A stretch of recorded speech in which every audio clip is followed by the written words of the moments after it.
So I'm actually doing this, and I am truly, truly excited. I'm scared. I'm experiencing a lot of thoughts right now, and one of the things that I really need to kind of sit in is not trying to create perfection. It is okay to start from somewhere.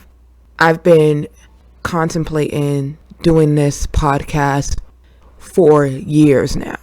I'm a little embarrassed to say that. Anywho, for those that decide to listen to this podcast or this introduction of the podcast, I want to say thank you. I'm pretty sure the first people that are going to listen to this are people that know me personally, obviously, and probably seen this a mile away happening before I even seen the vision. And I think that's something that's important in life, to have people around you that know what your potential is, even when you don't see it. I have a sister friend by the name Ebony. Ebony, if you're listening, hey girl. One thing that she has said a few times that stuck with me was to do it scared. And at one point she was hashtagging that through quite a few posts. And it really sat with me, because I could sit there and wait for this magical day when my fears and the doubt and all those things start seeping in. I can wait for the magical day when all of that disappears. But the reality is that it doesn't go away.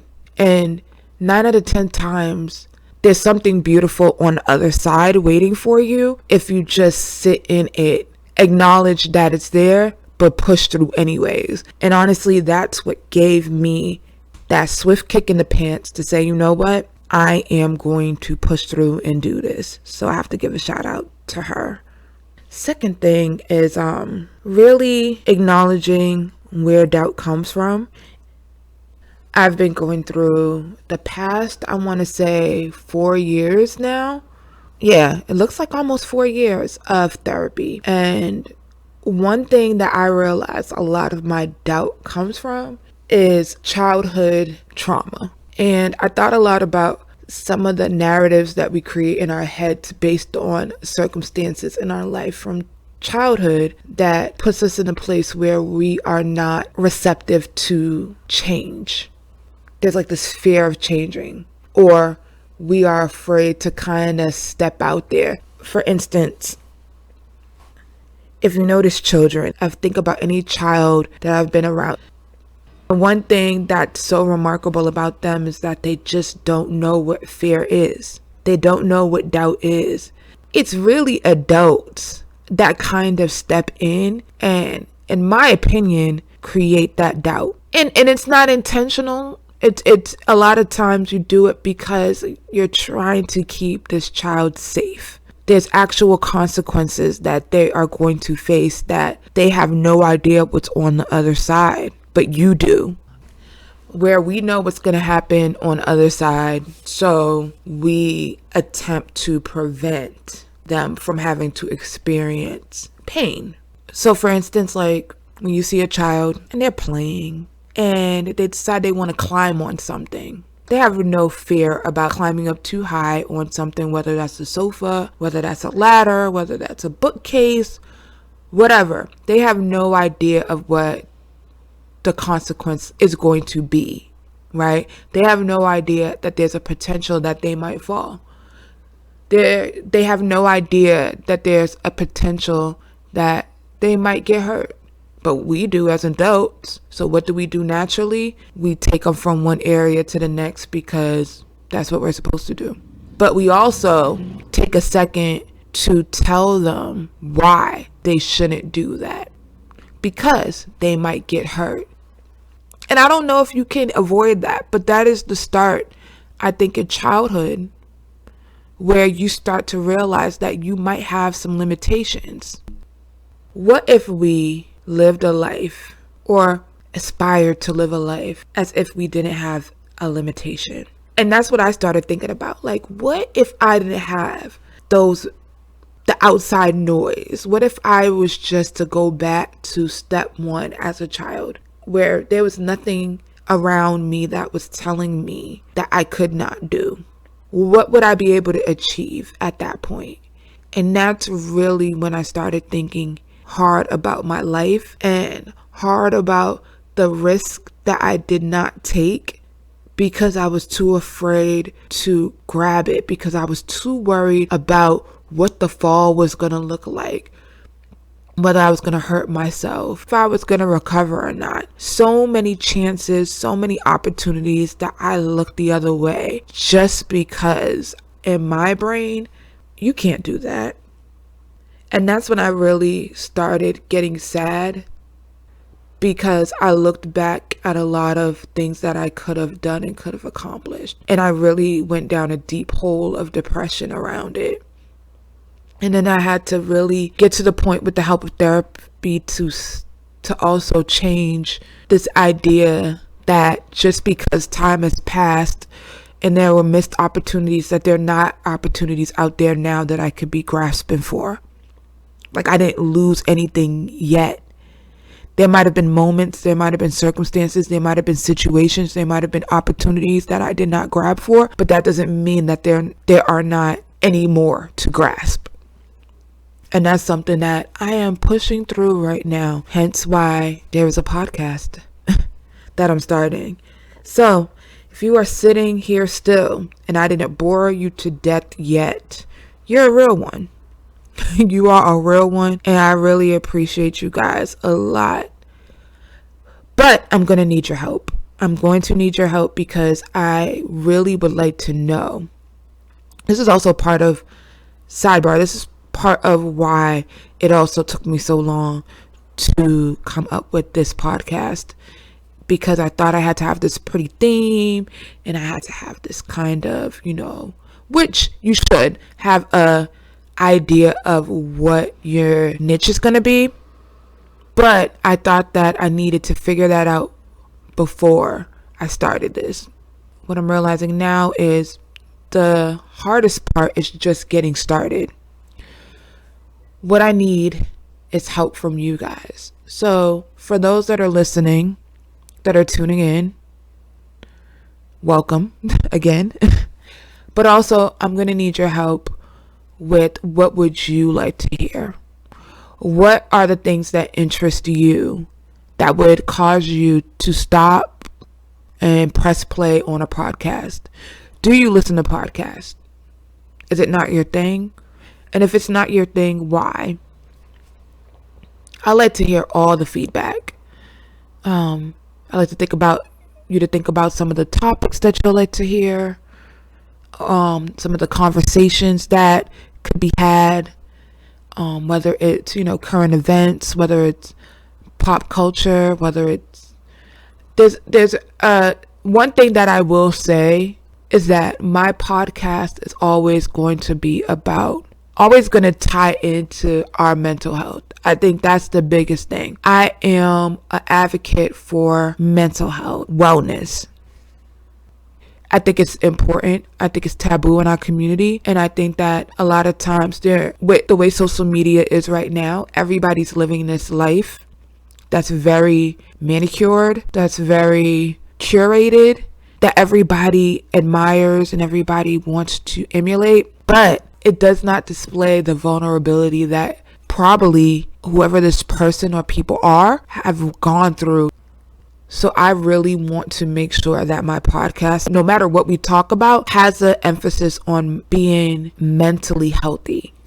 I don't know how I'm going to do it. I might do it through like a Survey Monkey where you can sign up via email. And to do that, I also will hopefully whatever platform I put this podcast on for folks to listen to. You can write it in the comments as well. But this is a work in progress, guys. This is a work in progress, but I'm happy about just starting. As raw as this is. I mean, there's even fear right now of, do I even put this out? But I also realize that I need to be able to start from somewhere. And I'm actually going to leave y'all with something that somebody posted that I follow on Instagram.